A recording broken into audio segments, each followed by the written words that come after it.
Hey everyone, welcome back. Today we're going to do a deep dive into something that I think we all struggle with, at least from time to time, even native English speakers like myself, Mhm. and that is common English speaking mistakes. Yeah, it's interesting how these small errors can have a surprisingly big impact on how we come across, especially in professional settings or when you're trying to make a good first impression. That's so true. I've definitely been in situations where I've cringed internally after realizing I made a grammar mistake. Mm. Especially when you're trying to sound really professional. So, to help us navigate these tricky waters, I've got a language expert here with me today. Welcome to the show. Thanks for having me. I'm excited to dig into these common errors and hopefully provide some clear and easy to remember tips for our listeners. Perfect. Well, let's jump right in. Our sources for this deep dive cover a range of common mistakes, from simple grammatical errors to more nuanced pronunciation slip-ups. And I think it's important to note that even though we're talking about mistakes, the goal here isn't to be overly critical or make anyone feel bad about their English skills. It's more about recognizing those common pitfalls and understanding how to avoid them so we can all communicate more effectively. Exactly. It's all about continuous improvement and finding those little ways to refine our language skills, regardless of our current level. I love that. So, should we dive into our first common mistake? Yes, let's start with one that I'm sure many of us have heard, or maybe even said ourselves, confusing bored with boring. Oh, yeah, that's a classic. It's so easy to accidentally say you're boring when you mean to say you're bored. It is, but the difference is actually quite simple. Boring is used to describe something that causes boredom, like that meeting was so boring, while bored describes how someone feels. I was so bored during that meeting. Think of it this way. The meeting was boring, so you felt bored. That's a helpful distinction. It reminds me of a story from one of the articles we read. Someone accidentally told their friend they were boring instead of saying they looked bored. Can you imagine the awkwardness? Oh, I can only imagine. It just goes to show how important it is to be mindful of those little word choices, especially in social situations. Definitely. Okay, speaking of potentially awkward situations, let's talk about well versus good. Hmm. Now, I'll admit I've stumbled over these a time or two myself. It's a very common point of confusion. The general rule is that well is an adverb, so it describes how you do something, as in, I didn't sleep well last night. While good is typically an adjective describing a noun, like a good book. Okay, that makes sense. So I slept well, but I had a good sleep. Exactly. But here's where it gets interesting. One of the sources we looked at pointed out that saying, I'm doing good, have actually become widely accepted in casual conversation, even though it's technically not grammatically correct. Wait, really? Mm. So I could say I'm doing good and not sound like I'm making a mistake. Pretty much, yeah. It's one of those instances where language evolves and adapts over time. And in casual settings, especially with native speakers, saying, I'm doing good actually sounds more natural than I'm doing well. Wow, that's fascinating. So it's like a little secret to sounding more like a native speaker. Although maybe it's best to stick with I'm doing well in more formal situations, like a job interview. I'd say that's a safe bet. You never want to risk sounding unprofessional in those contexts, but it's a good example of how sometimes bending the rules a bit can actually make you sound more fluent and natural. Right, it's all about adapting to the situation. Now, this reminds me of another pair of words that often gets used interchangeably. Job and work. They seem similar, but one of our sources highlighted a subtle difference that I found really interesting. They pointed out that job is more focused on the specific position or title you hold, while work can have a broader meaning tied to our values and purpose. That's such a good point, and I think it's a really important distinction, especially in today's world where so many people are seeking more meaning and fulfillment from their careers. Saying, I love my job suggests you enjoy the tasks and responsibilities, but saying, I love my work implies a deeper level of engagement and passion, a sense that your work aligns with your values and contributes to something larger than just yourself. That's a really insightful way to think about it. Yeah. And it makes me wonder if someone is trying to improve their English and sound more fluent, maybe reflecting on this distinction between job and work Hmm. could help them choose the word that best reflects how they truly feel. It can make their language more impactful and authentic. Absolutely. It's all about using language as a tool to express yourself clearly and authentically. Okay, so we've talked about bored versus boring, well versus good, and job versus work. I'm feeling more confident already. Let's move on to a couple of prepositions that I know a lot of people struggle with, including myself. In versus at. Is there an easy way to remember which one to use? There is. It's helpful to think of it in terms of specific time versus general time. At is used for specific times, like at 7 p.m.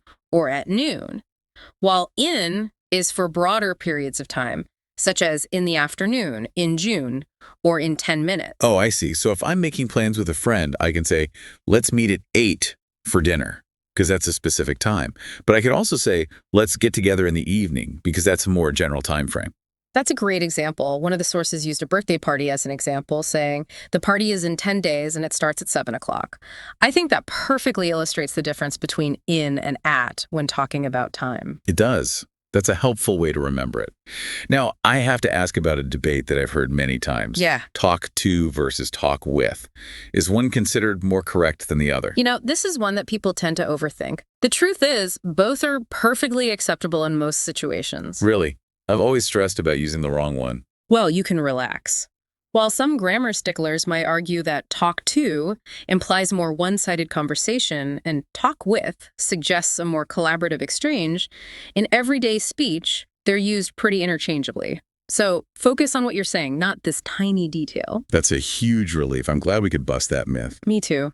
And I think it's a good reminder that language isn't always about strict rules. Sometimes there's more than one right way to say something. So true.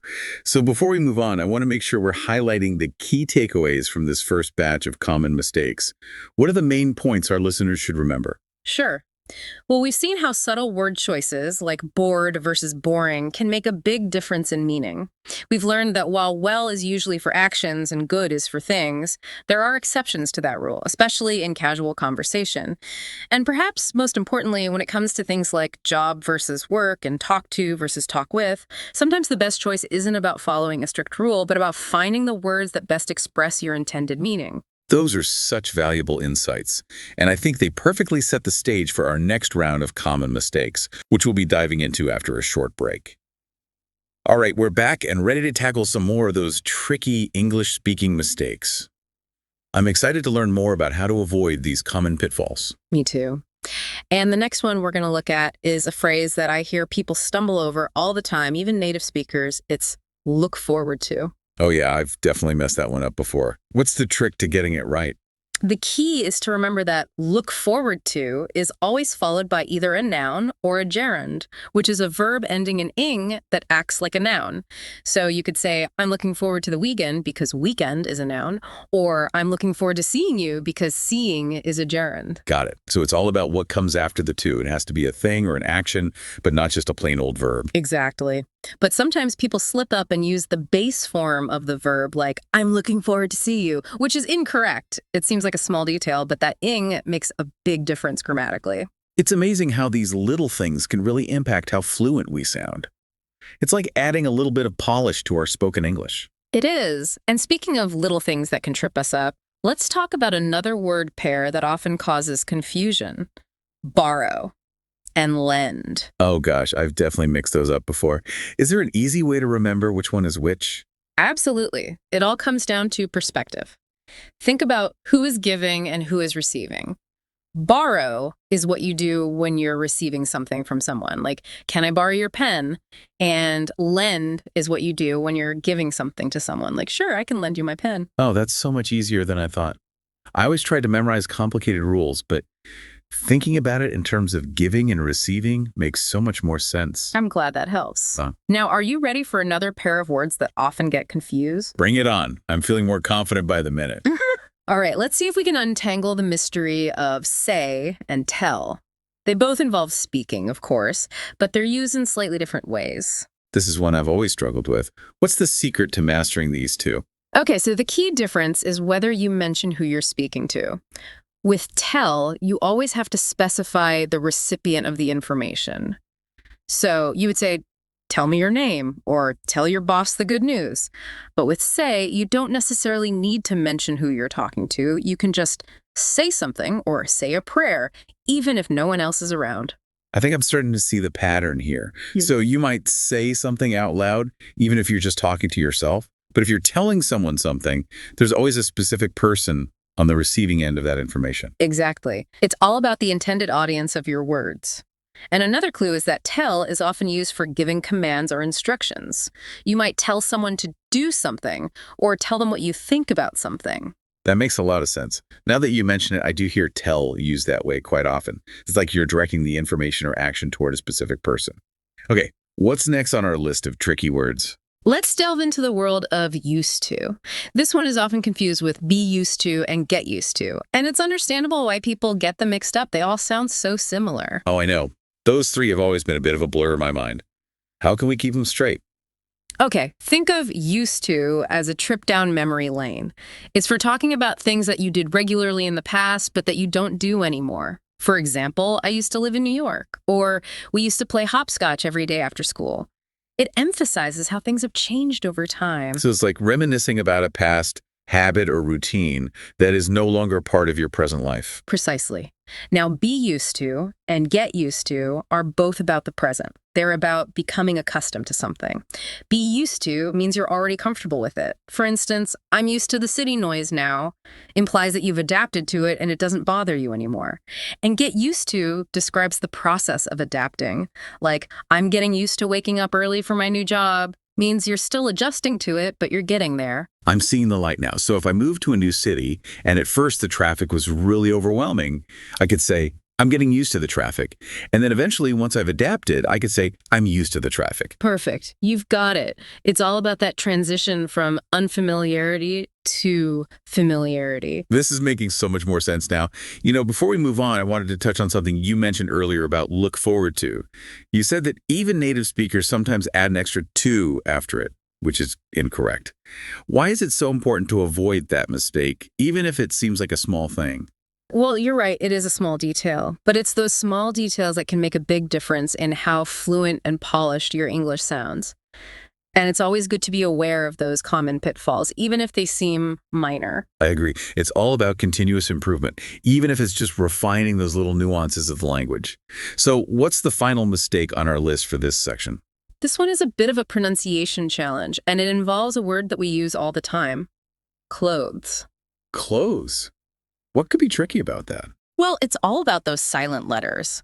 The correct pronunciation of clothes has a silent E at the end, rhyming with rose. However, a lot of people mistakenly pronounce that E, making it sound like closes, which is incorrect. Wow, you're right. I've definitely heard people say closes before, and I never even realized it was wrong. It just goes to show how these subtle pronunciation differences can really impact how we're perceived as speakers.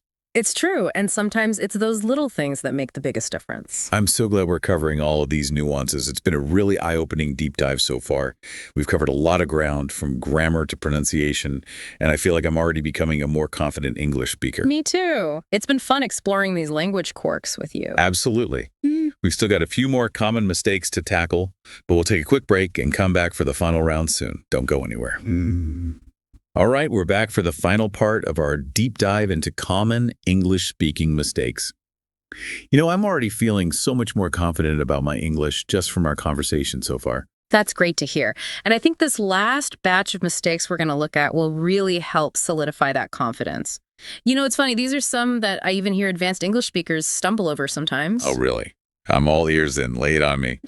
What's the first one we're going to tackle? Let's talk about supposed to. It seems like a pretty straightforward word, but there's a common error that people make, even native speakers. Okay, so what's the mistake and how can we avoid it?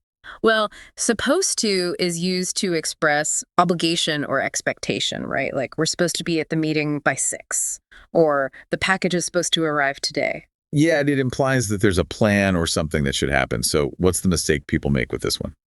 They add an extra be in there. So instead of saying, I'm supposed to call her later, they'll say, I'm supposed to be calling her later. And that's actually incorrect. Oh, I see. So adding that extra be is like we're trying to overemphasize the obligation, but it ends up making the sentence grammatically wrong.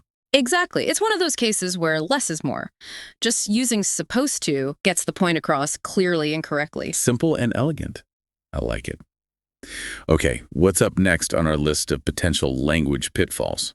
Let's untangle a couple of. This one seems simple enough, but there's a subtle distinction that often gets overlooked. Okay, I'm intrigued. Tell me more. Well, technically, a couple of means two, and only two of something, like I have a couple of errands to run, or I saw a couple of birds in the tray. So if I have 5 things on my to-do list, I shouldn't say I have a couple of things to do. Technically, no, but here's the thing. In casual conversation, people often use a couple of more loosely to mean a small, undefined number. So it's one of those rules that's good to be aware of, but maybe not stress too much about in everyday speech. Right. If you're writing a formal document or giving a presentation, it's best to stick to the precise meaning of a couple of. But in casual conversation, a little flexibility is totally fine. Okay, good to know. Well, we've covered a lot of ground in this deep dive, from bored versus boring to the nuances of supposed to and a couple of. We've explored some really common mistakes that can impact how we're perceived as English speakers. What are some final thoughts you want to leave our listeners with? I think the biggest takeaway is that even though these small mistakes can make a difference, they shouldn't hold us back from communicating confidently in English. Language learning is a continuous journey. The more we understand about these common pitfalls, the more effectively we can express ourselves. But don't be afraid to make mistakes. That's how we learn and grow. That's a great point. It's about progress, not perfection. And I have to say, I've learned so much from our conversation today. Thank you for joining me and sharing your expertise with our listeners. Thank you for having me. It's been a pleasure. And to all of our listeners out there, we hope this deep dive into common English-speaking mistakes has been helpful and insightful. Remember, language is a powerful tool, and the more we understand its nuances, the more effectively we can use it to connect with others and share our ideas with the world. So keep practicing, keep learning, and most importantly, keep speaking English.